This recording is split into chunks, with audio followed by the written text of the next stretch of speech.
after this live is posted, I want to thank you for tuning in on this Friday morning. It happens to be Good Friday today, and how fitting, right when we start, it starts to rain, but that's okay. It doesn't seem to be too bad at this moment, but it's kind of funny that it started raining right now as we started. But I'm gonna do something a tiny bit different starting today when I do the lives. And it's not because I don't want to talk to everybody. It's not because I'm not going to look through the comments as we go. But for the first about 20 minutes, and it's something I'm going to start today, I'm not going to look at the comments at all. Now, I may have to shift this inside if it gets a little bit, too heavy of rain. But right now, not too bad. But we do have a lot to talk about today. Maybe I'll just take this to the other side outside because I do have an overhang over my house. So maybe I could just stand over there. We'll see how it goes. It's not so bad right now. But in the crypto market, talked yesterday about what looked to be an immediate 6% drop on XRP. And now today, and it wasn't just that we talked about that. It's if you go to my title, you're going to notice it says that from yesterday's live. And I'll be honest with you, that title, that live yesterday got about 75%, 80%, maybe 90%, depending on the live. I can't remember the last time a live didn't have 1,000 views. So that title, whenever I go bearish titles, I get less views. Just that's the way it goes. Here's what I've noticed in my time doing this. And even in my own personal life, before I got a little bit more in tune with the markets, I would try to find people, or I would try to find narratives that fit my own. So if I thought something was going up, if I seen somebody put something bearish as a title, I'm not watching it. Or if I seen somebody say something that I'm not thinking, like, oh, I think it's a bull market, they're saying it's a bear market, I'm not going to watch their stuff. So I totally get that from a psychological standpoint. But I'd rather be truthful and understanding and just give information that can be used properly than just come on here and say, hey, we're going to go up to oblivion. We don't have to worry about any bad stuff. Just keep buying and eventually it's all going to work out. Because then even if it eventually works out, you might be down 75% by the time that eventual happens, and you might no longer even be watching the game anymore, let alone be part of it. But let that be as it is. So about getting closer to 12 o'clock, I'll look at the comments. I'll look to see how many people are watching. So if you are watching, make sure to like this, share this, and allow us to grow in the algorithm and just continue to grow the community. I think it's most important to get newer viewers when the market's been in an unstable moment, like when we're having a downturn, not necessarily in the upturn. The people come when it's bullish because they're happy, they're buying, or they're trying to get into a market they don't know nothing of. And at our fingertips now we have social media. But I mean, that's a good and bad thing because, we got to realize that about 95% of social media is, just someone trying to sell something, to make something, to not have to do something else, which is work. Go to TikTok, that's what it's become. It's one big TikTok shop jerk-off fest, and it's just become something I hope YouTube doesn't go to, but I could see them definitely taking that model. But anyhow, XRP right now down 1/3%, and it's at about $2.05.8. We have two very lucrative routes we can take. And it's the potential setup for after Easter Sunday that we're working into right now if it does take one of these two routes. It's been something I've been preaching for the last week or so, that I wanted to take this route, and it would be very bullish for us long term here. Well, not long term, but at least short to mid term. And it would allow us to have a very volatile break up. And even if it got hammered down at 265 or 290, or well, it's up to 298, at least we would be able to have that kind of 20 to 30% movement. And then you would be allowing yourself, if you were buying at the $1.60, the $1.80, let's see if it comes down which route of the two it takes, because we're trying to show right now that 2-hour golden cross isn't quite working out. Just like in Bitcoin, that 4-hour golden cross doesn't seem to be working out so well right now. And I think there's a reason why. I think it's early. I think we're early. That's why we targeted 81,127 on Bitcoin. If it wants to create an inverse right arm, it would have to come down in that kind of a fashion to do it properly. We talked about if it takes the up route and doesn't come down as well, the 3 layers, but it would seem to make more sense to come from over here. And then it's very simple. We just remarginalize the top potential because the other 2 are still firm. They're just, that's where they have to go to get to the top layer. But it seems to me these are too early. Like if we're working on inverse head and shoulders, it just seems a little early. I could be wrong, but the whole week I've been positioning in that fashion. Even last weekend when we drew out, you know, for XRP, what needs to happen, there is certainly the expectation here. And we drew it yesterday to a deeper level just so everybody could see if you were drawing out into the future as well. Resistance 1, resistance 2, which kind of confirms a head and shoulders here, which means that's a right shoulder just kind of coming out. And then it would pop down and reset the pattern, which would have to reset down here, which how convenient if we reset down here. And, you know, I think this is the best version of me when I don't get caught up in the comments as well. Because when I do my updates, I start to free flow like this, but sometimes I get cut off in my free flow because I'm trying to answer comments and say hi to everybody. But when my free flow works, then you kind of get to see how this works. You get to see how I get to where I get. Yeah, we've got the other charts, and we understand we're on the breakout of the falling channel. Could have a much larger pattern at play here with the bottom line down at $1.62 to stay on the top side.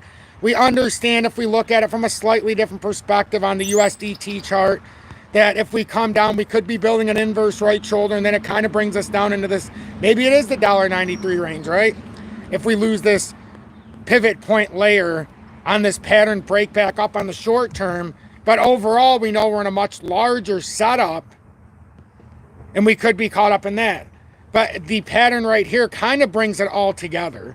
So this is where I like to bring my thinking together in the short term on this chart, and that's why I refuse to break down and take away like even what looks like an expanded broadening wedge here that broke down into a slightly, you know, the pattern got cut off here almost into like a descending triangle almost, or symmetrical, one could say, if they do it slightly in a different positioning. So I kind of bring it all together into this chart.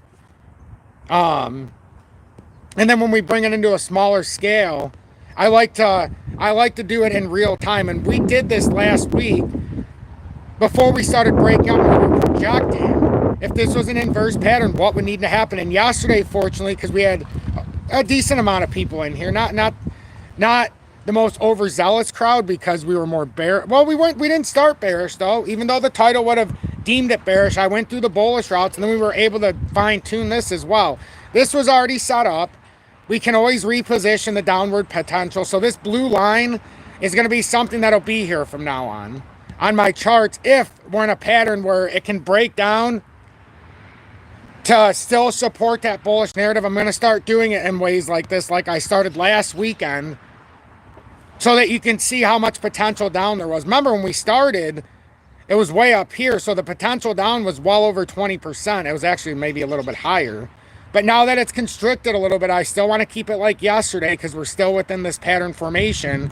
So it's about a 13% downside, which means if you buy from here and the head and shoulders plays off in the short term and comes down, that means if you level down from here, it's a 13% buy-in to try to play the inverse right shoulder. If you think this inverse head and shoulders is paying off, is that the best spot to buy then if there's still 13% to that bottom line? That's what you think, because there's 2 lucrative routes. It could tell you, and let me give a second. And I would love to see if anybody wants to comment on this style like this and see if this hits home a little better, and maybe it'll help you learn a little bit easier. And James was one that was like, hey, Tom, you know, it's not that, he was just kind of saying like, can you layer it down a little bit deeper so I can see what you're seeing?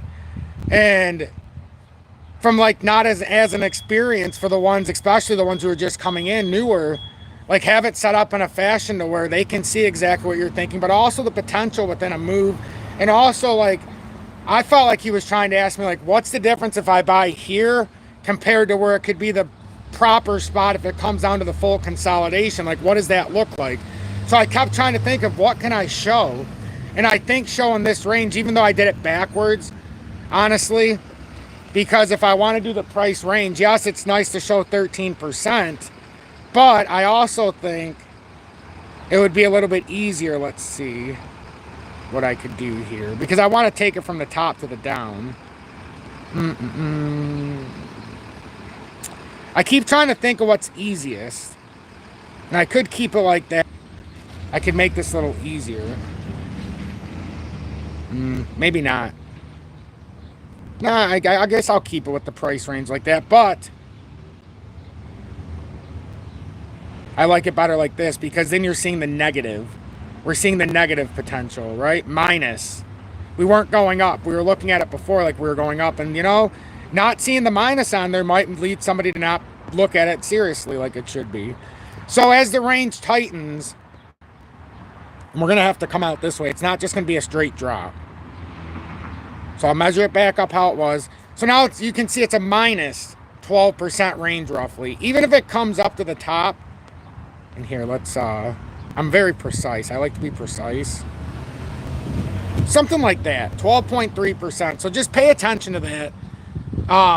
Especially if this is your first time in here, because what this is showing us is this inverse head and shoulders. If it comes down and mimics the proper formation, which it would have to come down here. See how we came down into the left shoulder, then came down in the inverse head. Now we need to come kind of mimic this side. So we came up artificially, right? Almost mimicking the top point here, a little bit lower.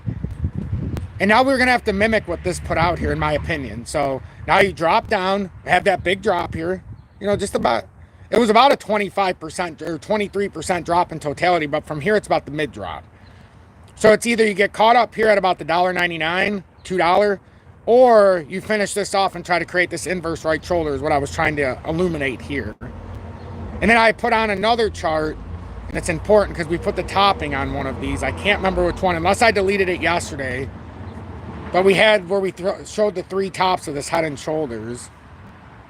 In the short term, I might have deleted it for the sake of... No, right there. We had the three tops there. And then it ended up playing the third top. And then we said if this third top plays out where my X is on the screen, where my dotted lines meet, if that played out, then this would be a bear flag. And being a bear flag on a topping reversal, we took the stair or the elevator up, took the stairs down, and then eventually it would break us into that zone we looked at on the other chart, and it brings it together. I also tried to draw out how we can't go past certain levels so that we can articulate an inverse right shoulder as well. Like you can't come down much farther than the baseline here, because this is like the neckline on top. So you want to hold this as support. You don't really want to come to the bottom of it. You want to keep maintaining this structure, but show it from a support area as it comes down into the support, because you're going to break down below here. Otherwise, what ends up happening is you have a catastrophic drop, and you come down and try to double bottom, and then you're going to tap FVGs. I don't think you would just hold that. I think you'd come down between that 138 to 150 range, and that would be pretty interesting. Because then you're talking about a $20,000 right now on 10,000 tokens only being worth 13 grand, 13 to 15. Big difference, because then that's like a 5,000 to 6,000 window, where theoretically, if that's the game you want to play, like, I have no interest in playing that game with XRP. Like, I believe in it long term. So what I do, and you don't have to do this, whenever we get into a bearish cycle, and I'm able to do this because of the way we perceived it in 21. We bought the bear market. We're able to get out at $1.66. I proclaimed I wouldn't buy XRP until sub 40. Didn't end up buying it the first time until sub 30. Then I sold it around the 42 cent range and bought it back at 34. And then when it came back down, I bought an equal amount. Actually, I bought a greater amount than I owned at 38 cents. And I ended up doing it through the XRP Bitcoin pairing and selling some off after just a crazy rise. But then for 10,000 tokens, in addition to what I had, I saved it for the bull market. And then I was able to sell out the exact amount that I would have had no choice but to keep, and not wanting to sell in these moments for the fear of it going up, right? The FOMO. So I just buy what I have when I get the chance, or if I have the funds, and I'll buy the exact amount that I want to keep so that I can sell it. And then it's like, oh, I made $30,000 on 10,000 tokens. Well, I still have the 10,000 tokens at 34 cents. Like, what a beautiful plan that is. So now I'm not tempted with selling it in certain areas right now. So where would my make it or break it be? I think it's pretty simple, and it would be, I don't know if you can have a make it or break it this time, especially if you use a certain philosophy, because I use a philosophy here that they don't want to make it too cheap. So I don't see us likely getting to that 30-cent range. You know, I don't likely see that. Because if we got down there, then I likely see a 4-cent range. So it's kind of a kick in the dick in that perspective. So $1.30 would probably be the make it or break it zone. Once you break $1.30, it's just a stone drop to a $4,000 loss. Because you have an FVG at 93 cents. And I'm pretty sure you start breaking that $1.30 level, you got pretty much nothing there. You got the $1.18 little support there that was formed on the short-term cup and handle that needed to break out to push us into that $1.34 range that allowed us, or $1.38, to allow us to know that we were in a bull market and it was all hands on deck. Now it would be like jump fucking ship, because this boat is sinking and we might have been at the top of the fucking water, but now all of a sudden we got 3/4 of this boat under, and you know, the first 3 levels are down and we're only above water because we're on the top of the ship. And that's how it is sometimes in crypto. You're only above water because you were able to buy it and come up from the deck. Well, you don't want to ride it all the way back down to the deck, because then you pass up a monumental amount of money. And I don't care what anybody says, including myself. I don't know how I could justify having $3,500 in something, watching it go to 34,000, and then watch it come all the way back down to 3,400 and not take a single motherfucking dollar and let them just eat me alive. Because that's not the way to win. You can't do that in crypto. You can't. You can't. You can't do it in anything. You know, that's the thing we need to reshape our minds of, and that's part of why I do what I do every day. And I've been doing this since March of 2021, March 24th. So over 4 years. But I've never missed a day of doing this for a reason, because I believe there's opportunity, but then there's also ways to where you don't have to shortchange yourself. Like, I would have been a wreck during this whole bull market if I didn't prescribe under the theory with XRP that I'm getting a second bag so that I can sell that entire motherfucker that's equal to what I was going to own to begin with. I didn't know it was going to consolidate for 3 years almost, or 2 years. I knew it was going to be a long time. And I also certainly didn't think that it was going to be that one big drop to 38 cents that would change my entire outlook into my short-term future.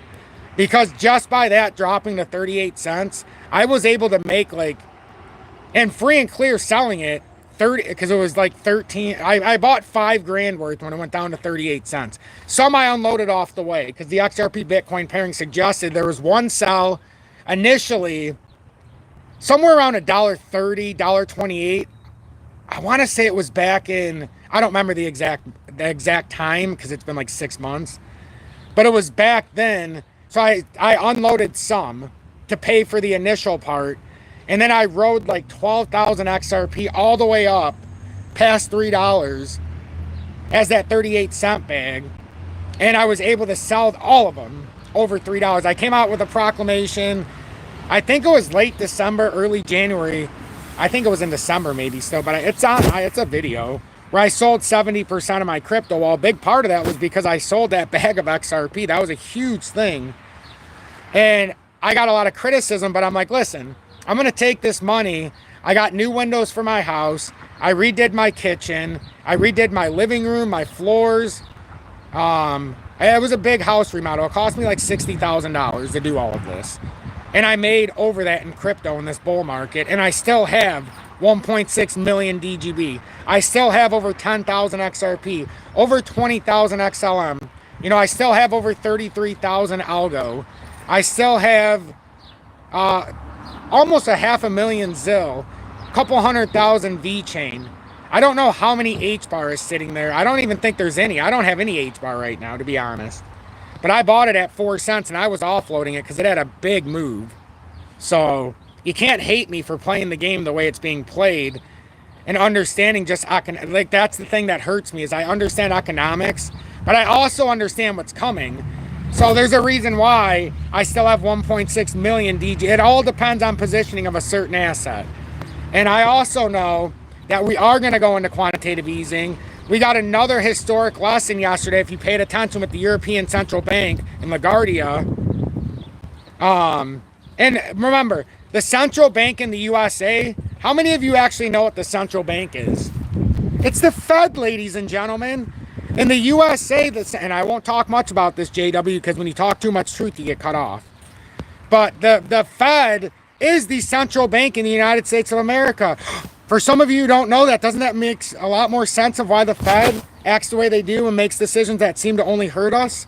It's the central bank of the USA.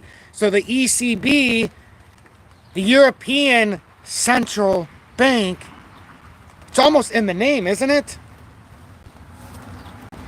They've lowered rates by 25 basis points. And they said they had discussions about lowering it 50, but no real discussion actually took place, supposedly, which I don't believe. But it was too soon. I got an idea. It was too soon to lower rates. So let's see. I'm going to have to modify this a little bit.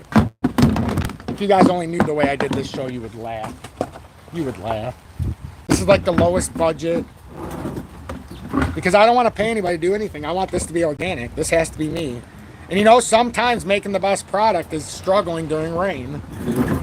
Some people would say just go inside. Well, you know, sometimes it's not that easy, because I have an autistic or special needs son, and he's very sensitive sometimes to noise. And today it's a little, we've had some weird weather here, and we're having some storms that have been going in and out, and we went from cold to hot. But anyhow, I want to continue what I was saying. So now I'm kind of under this overhang. So we'll make this work. We'll make this work. But there's something big coming. The ECB told us with 25 basis point rate cut that we're going to have something here in the USA as well. And they keep cutting rates. This is like the third time they've done it since we have. And I think what the US is doing, they're not doing 25. When they finally do it, it's going to be 75. Oh, Tom, well, Jerome said we're just going to stay paused and we're not going to do anything. He has to say that. What else is he going to say? What's he going to say? Oh, it's our fault. And, you know, I've made, if you guys only knew how much he's made during his tenure right now, it's like $29 million so far in this last, like, what is it, one calendar year. So as we're all struggling, Jerome Powell's made like $29 million. So it's like, what is his agenda to push bullshit for the central banks? They're paying him to do it, ladies and gentlemen. He is not an idiot.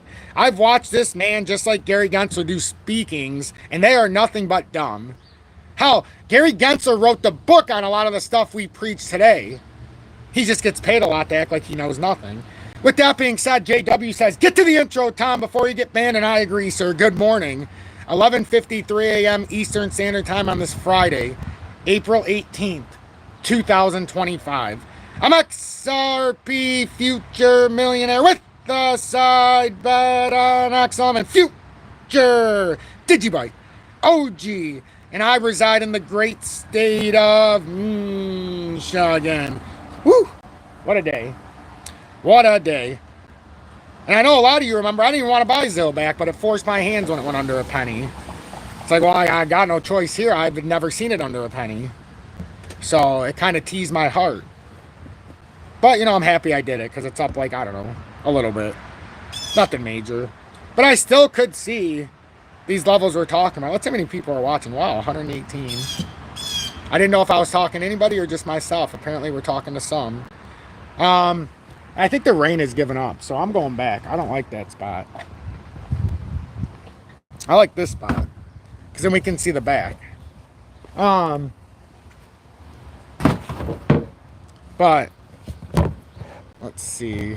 Now I need to get this little piece of cardboard. How's TT? No. He's what? Oh, you built it? Yes. You want to know when it started?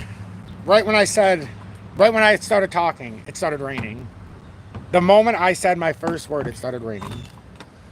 So now that we've went through a lot of this and a lot of that, soon I'm going to turn the comments on. But I want to wait till 12.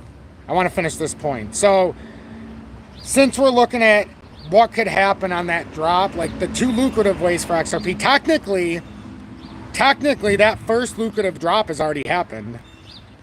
The first of two possibilities has happened, because we could fill this out and break out by the time we get to the apex point, which would be Wednesday, April 23rd. Now, be aware that if this has to play all the way through, it would be an after Easter rally. Like, we're setting up for post-Easter rally if this plays out in this way that we're watching. And for that to happen, it could take all the way until April 30th. However, we could have a quicker bounce out. We could have quicker ways. It would probably have to fill out no less than that $1.99 area and fill through to have it a quicker rally. But either way, they're going to be post-Easter rallies that are setting up, assuming that these inverse head and shoulders play out. And that looks like a pretty big inverse head and shoulders that is trying to set up here for XRP. So I'll continue to push that narrative unless it breaks down. And if it breaks down, nobody wants to see that. If that inverse head and shoulders breaks down, you've got no choice, in my opinion, to come down between 138 and 150. And 150 starts the drop, but there is a real understanding here by me of a pivot layer around that 138 that I think it could come back and hit, because that was essentially that bullish support or resistance that it had to break and hold that support for me to validate that we had a bull market. So now we're going to have to hold that layer. I would give it all the way down to about $1.34 on a wick and still be okay. And then if it bounces out of there, then it could be a springboard. But again, ladies and gentlemen, if you come down from $3.40 and we're talking about $2.06, we're in a bear market. When we're talking about 84,300 Bitcoin and it was at 108,000, we're talking a bear market. I mean, come on now. Even for DGB, it was at 2 cents for, it's a bear market. It's down better than 50% from the top. They all are. They all are. Some are down 60, 70, 80.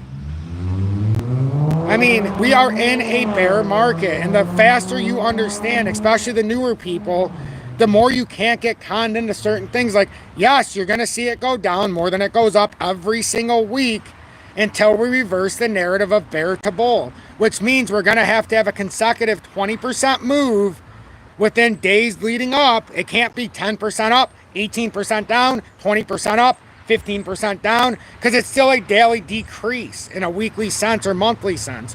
You need to make 20%. If this is the bottom, we've got to go from that inverse head up 20% and hold. Then eventually get to 30% and start moving up for us to be out of a bear market. Otherwise, even if it goes up 20%, it's going to come back down 30. We've seen it over and over. And if we were in a bull market, the GOAT token is at 4 fucking cents right now. Are you serious? This pile of horse shit. I told everybody.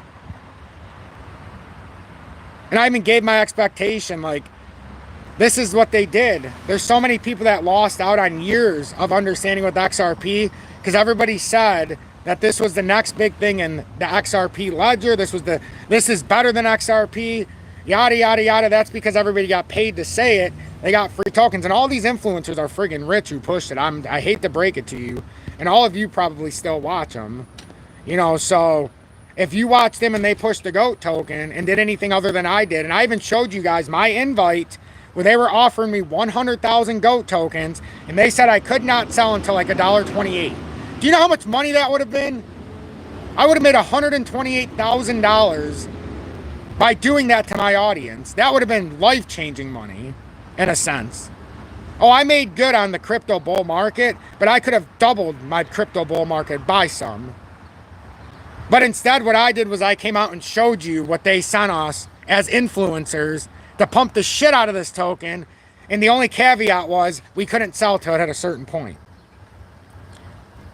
Well, I hope everybody's happy by buying all these, by trying to make easy money. At the time, I even said there's no such thing as easy friggin' money. Yes, you're going to be able to buy it, and you're going to be able to ride it up, and if you have the understanding, you're going to be able to sell out at a gain.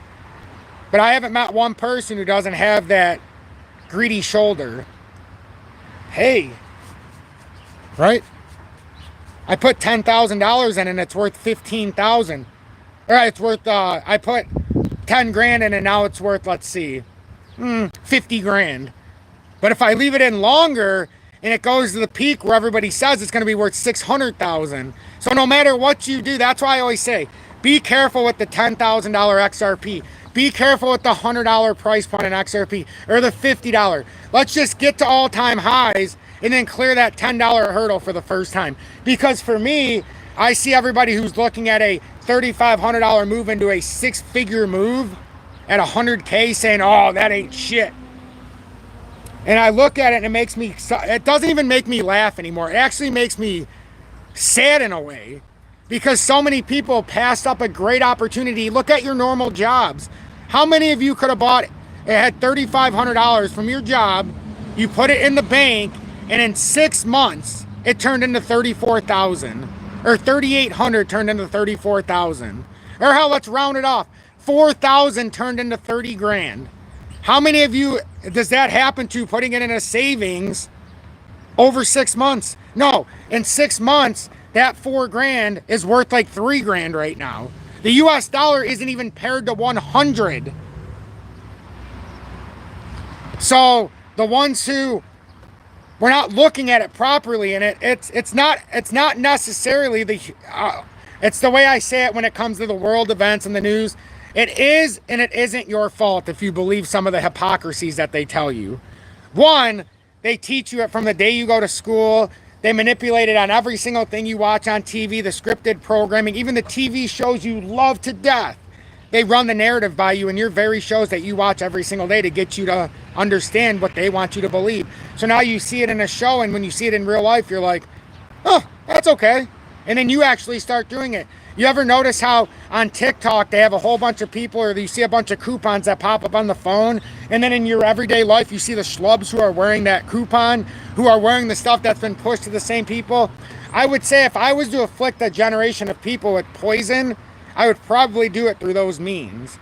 So it's no different in crypto.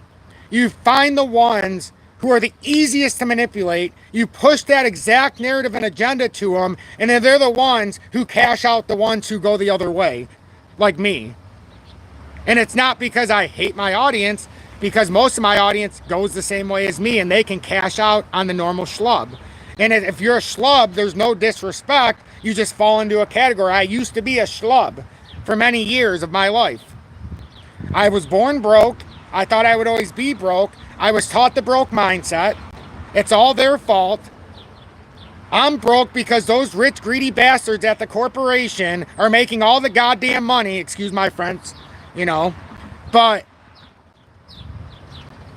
that's not the truth. The truth is those greedy bastards are giving us a job. With that job, if we know how to invest, we can get out of the rat race. See, investing is a very zero-sum game because most people just take their $1,000 they earned, knowing that it took them 500 man hours to earn it, or 50 man hours at $20 an hour to earn it, but they're willing to just give it away and put it in the stock market without knowing, or putting it into crypto and then coming on and asking somebody like me. Fortunately, I always tell people, you found somebody like me because I don't lie to you. And I actually tell you what I do when I invest.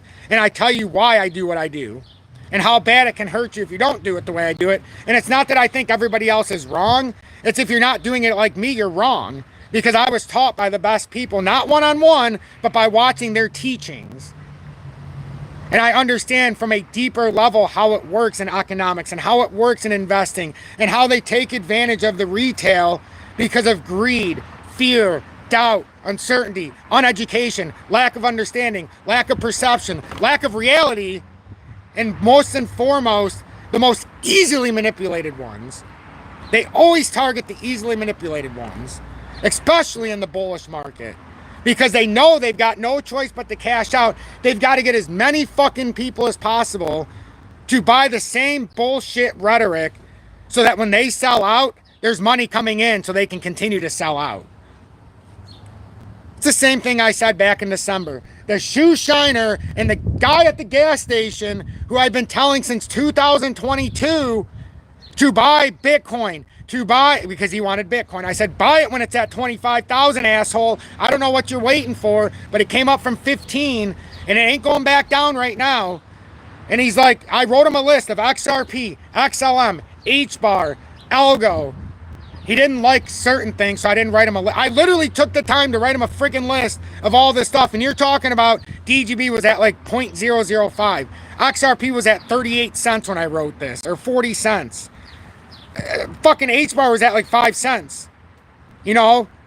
Algo was at 8 or 9 cents when I wrote this. I'm like, listen, dude, like you're working here. You keep complaining. I'm going to give you a roadmap. The guy never followed me on YouTube. He's never even asked me anything until we got into the bull market. I gave him the freaking I gave him a roadmap to change his life. The same roadmap I gave each and every one of you who were lucky enough to find this channel, because it's the roadmap I was using. I didn't know if it was going to work. It's just what I believed in. But it had to start in 21 in crypto. So you can't just come in now in mid 25 and say, Tom, I'm going to do exactly what you do. It's impossible. But you can start with my next move. And the next move is the unknown. I don't know yet. My move that I've been teaching since the beginning of the year was mining stocks, because I thought they were a sure bet. And now, you know, in the last month, we've been doing pretty good. Actually, I've been teaching this for a while, so you can see over 3 months it's up 40%. But the only reason it says in the past month it's not is because in the past week or two, we've had an unbelievable move.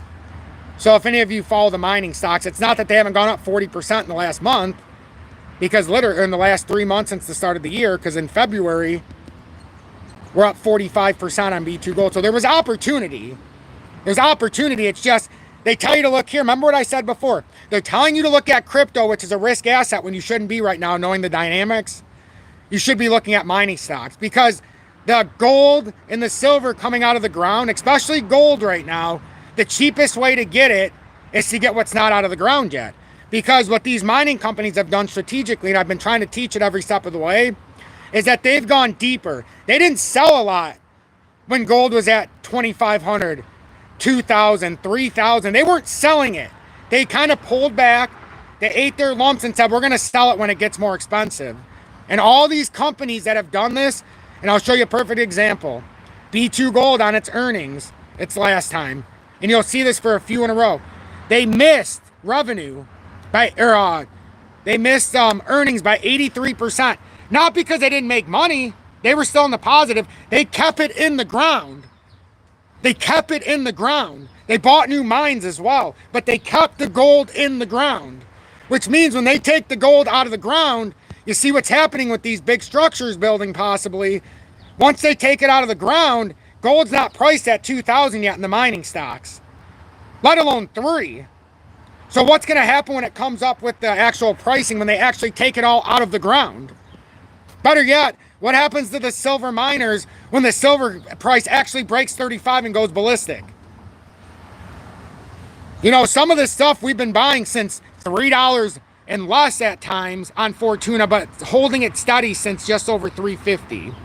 First Majestic had that big bounce down, and I'm very passionate when I don't talk to them. See, this is why you get the best version of me when I'm not looking at comments, because I literally go into my whole mind starts to fire. I literally, this is how my everyday life works. I'm not a complacent person. I always do things. So like my mind just, I start rambling off everything I know. And I do need to get to the comments.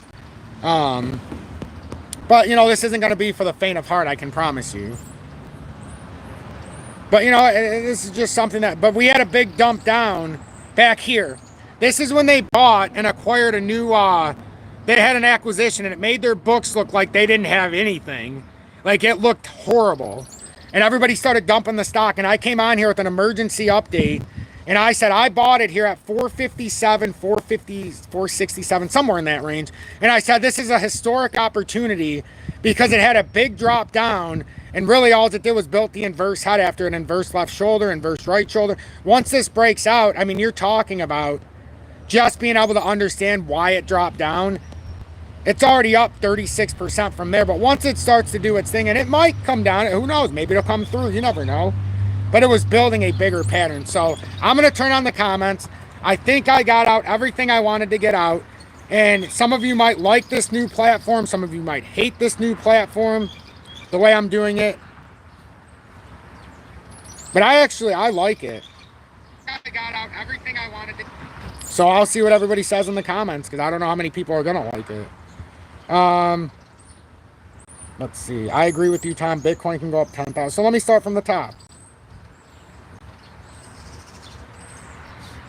Because now I can actually go through, and now that we actually talked, or I said my piece, now we can go through, and now for this part of it, it'll be my back and forth with the audience. Huh? Oh, okay.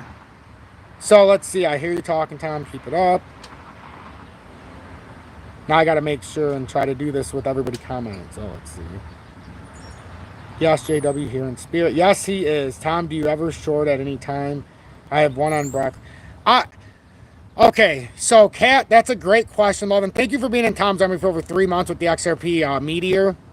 The only reason I don't short very often is because then it makes me look at the charts different. I found it to be more profitable to just look at a pattern as a whole and then take advantage of maybe an extra long like I did on IOTA for a minute. Because there was an opportunity, but I don't technically like to short it because then it changes my perception. I'll start to find reasons for it to keep going down instead of the ways to buy back at proper spots. So then I get caught in a catch-22. Then I'm looking for it to keep going down, so I'm not paying attention to consolidating in. I've learned to make more money staying out of the leverage shorts and that kind of stuff. Even though there is times of prosperity, like right now, could be a time of prosperity. Good question, though.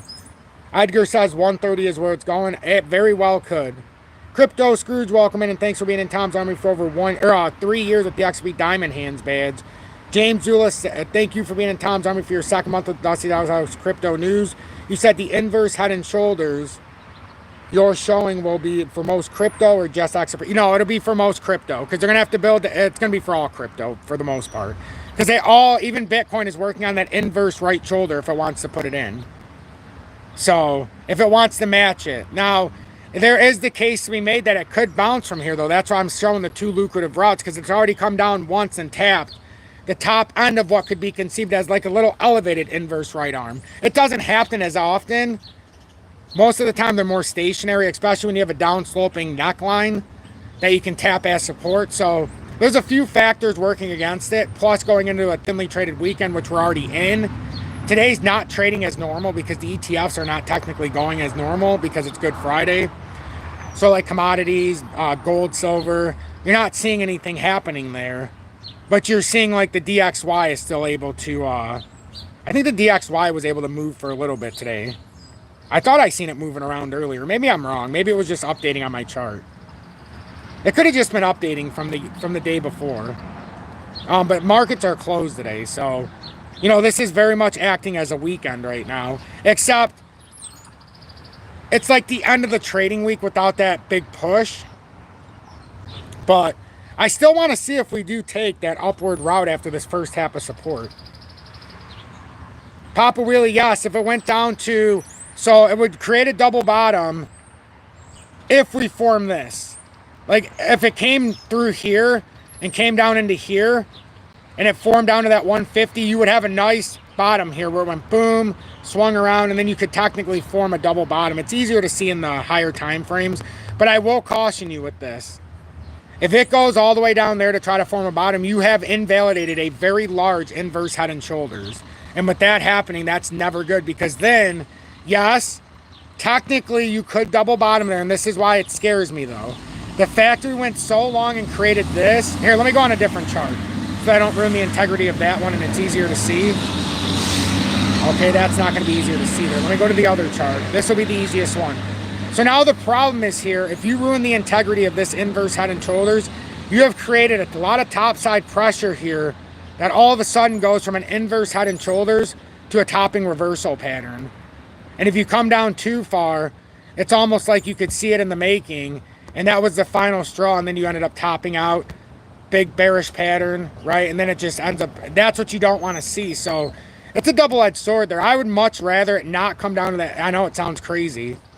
I would much rather it not come down to that fair value gap now and play out the short-term part of the pattern and have this break out and at least give us the opportunity to watch it come back up to 247 and maybe greater to the top of the structural formation and give us a shot, you know, up a little bit higher. I would like to see it give us a shot maybe up here.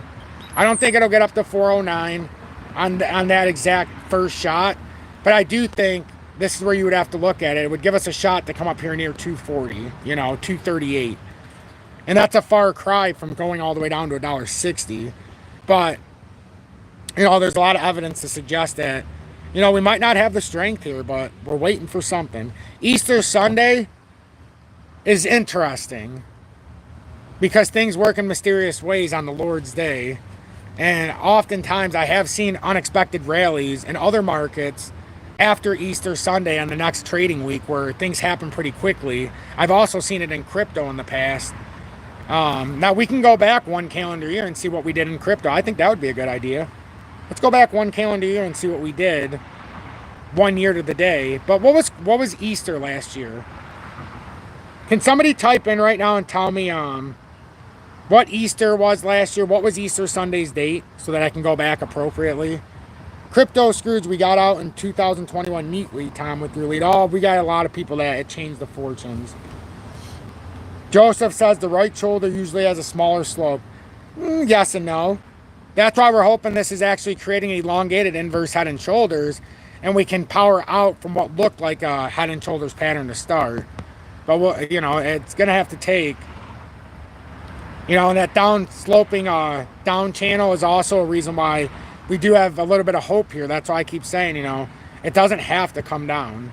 We have ways to avoid this bigger onslaught. And the biggest way to show this bigger onslaught is to take one of these two lucrative routes that I keep talking about. Because once you break that, then the daily death cross is going to start playing out, and we all know that's never good. March 24th, 2024. Okay. March 24th, 2024. So let's go back to March 24th.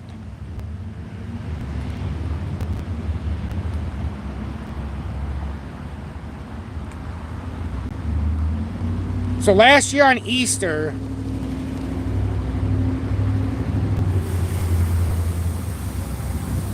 ooh, look at it. Last year after Easter, we were working on a topping, just like this year. Left shoulder, head, right shoulder, almost exactly the same.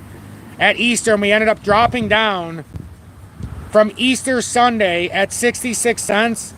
We dropped down to 41, double bottomed in July at 24, and then it's been up ever since.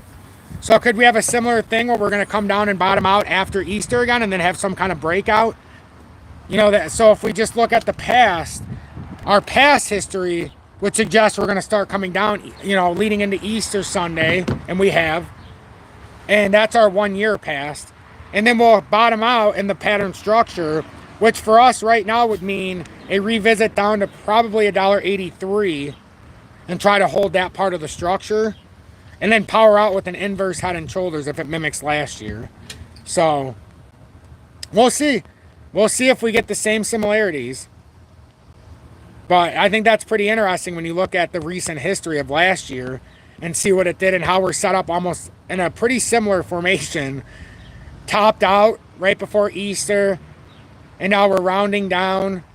And then if we drop out after Easter, maybe then we go from $1.83, you know, and we've got this bottom swung around to a bottom. Then maybe we layer out here to do a double bottom like this at $1.80 or 78 or whatever, then bounce out. Could be speaking the same exact kind of a route as we took last year on Easter Sunday. You know, so it could be. I've kept saying if we can take the bearish route leading into Easter and drop, maybe starting that next week or maybe the couple weeks after, you know, getting into May, maybe we could do something. Oh, March 31st? Okay, well that makes it a little more interesting. March 31st, because we were dropping, so now we weren't even coming from a high, I don't think. If it's March 31st, we're actually dropping within, and we're coming through the bearish part of it on Easter last year. So that's August, July. Keep it in the smaller time frame so we can see this better. April. Yeah, see, right after Easter last year, because the 31st, we dropped. On Easter, we dropped last year. We confirmed a death cross in the 3 hourly. Looks like on Easter, And then Easter at, let's see. We were up here on Easter at 63 cents immediately after. So we dropped 10% on Easter. It looks like between Easter, it just continued down for about 10%. Then we never were able to retake it. And it, just after Easter, we ended up falling to our low and had a 31% drop. So from the top.